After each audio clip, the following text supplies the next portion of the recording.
Untuk materi yang pertama, ada pengertian bermain. Bermain adalah kegiatan yang penting untuk pertumbuhan dan perkembangan anak. Bermain harus dilakukan atas kemauan dari diri anak itu sendiri.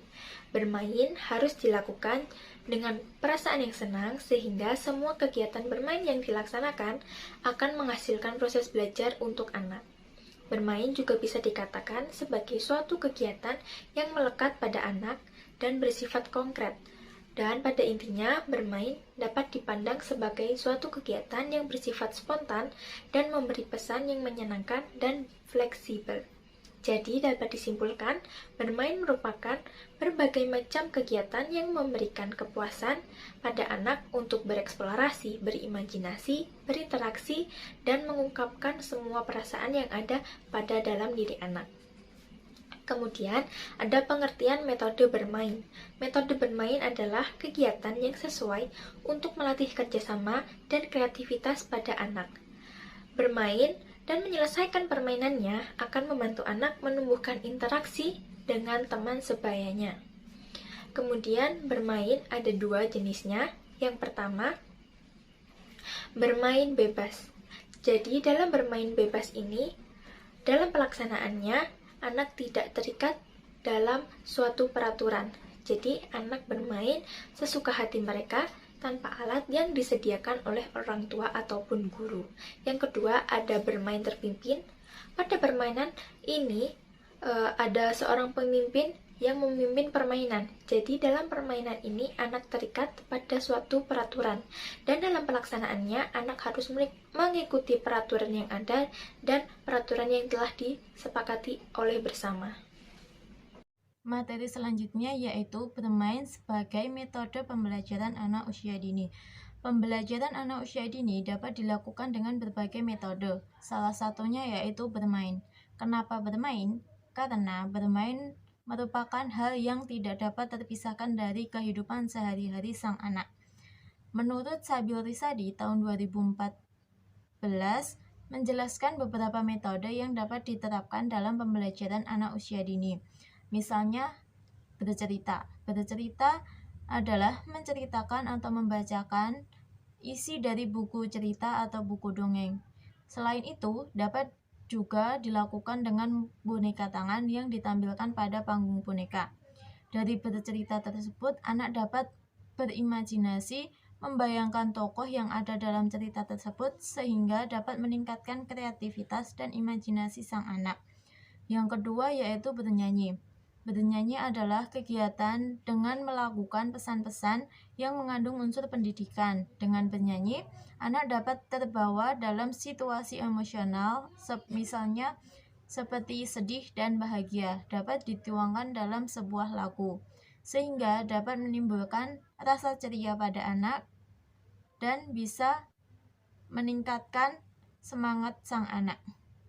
Kemudian dharma wisata adalah kunjungan secara langsung ke objek-objek yang sesuai dengan bahan kegiatan yang sedang dibahas di lingkungan sang anak. Misalnya, dharma wisata dapat dilakukan dengan kegiatan di luar ruangan atau outdoor sehingga anak dapat lebih mengeksplor apa saja yang ada di lingkungan sekitarnya. Dharma wisata dapat dilakukan kunjungan ke tempat-tempat terdekatnya sang anak, misalnya ke pasar, terminal, sawah, atau lainnya. Metode selanjutnya yaitu bermain peran. Adalah permainan yang dilakukan dengan memerankan tokoh atau benda-benda atau peran-peran yang ada di sekitar sang anak. Bermain peran merupakan kegiatan menirukan perbuatan orang lain di sekitarnya. Dengan bermain peran, kebiasaan atau kesukaan anak untuk meniru akan tersalurkan sehingga dapat mengembangkan daya khayal sang anak dan penghayatan terhadap bahan kegiatan yang telah disediakan. Kemudian, peragaan atau demonstrasi adalah kegiatan di mana tenaga pendidik atau guru memberikan contoh terlebih dahulu, kemudian ditirukan oleh sang anak. Misalnya, guru mau membuat sate buah. Nah, nanti disediakan alat dan bahannya, kemudian guru mempraktekkannya terlebih dahulu. Setelah guru selesai, anak diminta untuk menirukan apa yang dilakukan oleh sang guru. Kemudian selanjutnya yaitu pemberian tugas, merupakan metode yang diberikan oleh guru untuk memberikan kesempatan kepada anak melaksanakan tugas berdasarkan petunjuk langsung yang telah dipersiapkan sehingga anak dapat mengalami secara nyata dan melaksanakan tugas secara tanggung jawab dan sesuai minat sang anak. Metode yang selanjutnya yaitu latihan, adalah kegiatan melatih anak untuk menguasai khususnya kemampuan psikomotorik yang menuntut koordinasi antara otot-otot mata dan otak. Latihan diberikan sesuai dengan langkah-langkah secara berurutan. Latihan dilakukan supaya anak lebih terbiasa dengan melakukan sesuatu. Dilakukan secara berkala sehingga anak lebih paham apa yang akan dilakukannya. Di sini saya akan menjelaskan tentang teknik metode bermain dan penerapannya. Yang teknik metode bermain yang pertama ada bercerita. Bercerita merupakan salah satu metode yang sering digunakan guru saat menyampaikan pembelajaran karena anak-anak suka mendengarkan cerita, apalagi cerita yang menarik. Seorang guru hendaknya bisa menjadi pendongeng yang baik dan menarik untuk anak agar anak-anak tersebut bisa tertarik dengan cerita yang kita berikan. Ketika menyampaikan cerita, ada beberapa metode yang bisa digunakan. Yang pertama yaitu menyampaikan langsung dari buku, yang kedua menceritakan dongeng, yang ketiga menggunakan ilustrasi dalam buku, yang keempat menggunakan media boneka, dan yang kelima menggunakan papan flanel. Yang kedua yaitu bermain peran. Bermain peran adalah salah satu metode yang dapat digunakan saat pembelajaran di kelas.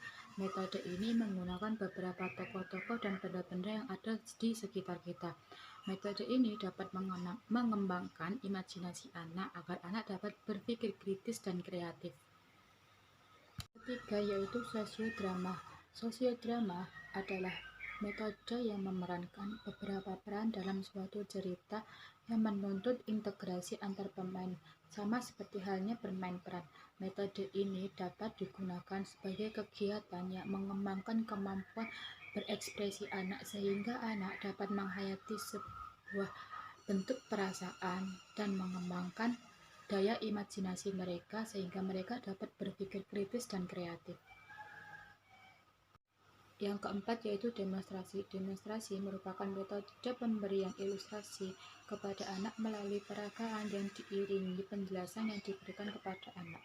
Metode ini dapat meningkatkan daya pikir anak, terutama dalam mengingat, berkonsentrasi, mengamati, dan berpikir konvergen. Yang kelima yaitu pemberian tugas. Metode ini diberikan kepada anak agar anak bisa menyelesaikan tugas yang sudah diberikan oleh guru dengan baik dan benar, baik tugas individu maupun tugas kelompok. Dalam pemberian tugas, sebagai guru kita wajib menjelaskan secara jelas bagaimana cara penyelesaian tugas tersebut agar anak bisa menyelesaikan tugas tersebut dengan tepat. Yang keenam yaitu proyek. Proyek merupakan metode yang diberikan kepada anak agar mereka bisa memecahkan suatu masalah yang terjadi pada kehidupan sehari-hari. Dalam metode ini, guru berperan sebagai fasilitator, yaitu mengamati jalan prosesnya anak ketika mereka sedang memecahkan suatu masalah yang terjadi. Yang terakhir yaitu metode bercakap-cakap. Metode ini menggunakan percakapan antara seorang guru dan muridnya. Metode ini sama seperti halnya tanya jawab. Bedanya, metode ini tidak kaku dan menyenangkan bagi anak. Sebenarnya di sini saya akan menjelaskan materi tentang pengertian metode Losbart. Losbart pertama kali dikenalkan oleh Nicholson pada tahun 1971. Menurut Nicholson, Losbart merupakan bahan yang bisa dimanipulasi, diubah, dan diciptakan yang bisa memungkinkan anak untuk mengeksplorasi lingkungan secara bebas sehingga dapat mengembangkan kreativitas, kognitif, sosial, dan emosional. Sedangkan menurut Siti Azizah pada tahun 2020, Losbart merupakan alat permainan edukatif bagi anak usia dini berupa bahan-bahan terbuka yang bisa dipisahkan, digabungkan, digunakan sendiri ataupun dicampur. dengan bahan lainnya. Bahan-bahan low spat dapat kita temui dengan mudah di lingkungan sekitar kita sehingga tidak memerlukan biaya yang berlebih untuk dapat menggunakannya dalam kegiatan pembelajaran. Low spat terdiri dari 7 tipe, yaitu nature based, lalu wood rose, plastik, metal, keramik, fabric, and packing. Pertama, nature based dan bahan alam. Lalu materi selanjutnya yaitu implikasi low spat. Temuan menunjukkan dan memberikan bukti bahwa low spat dalam lingkungan alam luar menawarkan anak-anak berbagai kesempatan untuk bermain, interaksi sosial, penggunaan bahasa, pengambilan risiko, dan inklusivitas gender dan usia.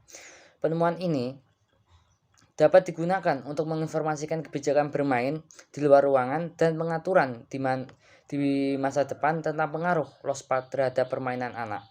Nilai-nilai penilaian ini low spat berpengaruh pada perkembangan langsung untuk anak-anak. Adapun manfaatnya yaitu memperkuat pentingnya anak-anak memiliki akses dan kesempatan untuk terlibat dalam permainan alam terbuka, memperluas pengetahuan tentang pentingnya low spat dan bermain di lingkungan luar, membantu memperkuat peraturan permainan di luar ruangan untuk program tahun-tahun awal.